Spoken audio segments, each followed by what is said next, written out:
ఇలాంటి ఎక్స్‌ప్రెషన్స్ ఇచ్చి మనకు వాల్యూ ఫైండ్ ఔట్ చేయమంటారు. సో, ఇచ్చిన ఎక్స్‌ప్రెషన్ సిమెట్రిక్ అయితే గనక సింపుల్‌గా A B C అవుతుంది. ఎక్స్‌ప్రెషన్ సిమెట్రికా కాదా అనేది మనం ఎలా ఫైండ్ ఔట్ చేస్తాం? చూడండి A, B, C అంటే A నుంచి Bకెళ్తే, B నుంచి Cకెళ్తే, C నుంచి A. అంటే మనకు రిపీటెడ్‌గా ఉంటాయి టర్మ్స్ అనేటియి. చూడండి ఇక్కడ BC ఉందా? సో, ఇక్కడ CA ఉంది. మళ్ళా నెక్స్ట్ ఎక్స్‌ప్రెషన్‌లో AB. చూడండి అంటే మనకు సైక్లిక్ లాగా ఉంటుంది. సో, అలా ఉన్నప్పుడు సింపుల్‌గా A B C అంటే అన్ని వేరియబుల్స్ అందుకు మనకు Aనే తీసుకున్నాం అనుకోని అది సబ్స్టిట్యూట్ చేసేస్తే మనకు వాల్యూ ఈజీగా వచ్చేస్తుంది. చూడండి ఇక్కడ x/A 1 అయిపోతుంది కదండీ!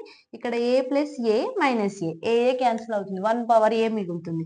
సో, 1 ఏ వాల్యూ ఎంత తీసుకున్నా కూడా సో, మనకు 1 వాల్యూ అనేది ఏం మారదు కదండీ! సో, 1 అనేది మన ఆన్సర్ అయిపోతుంది.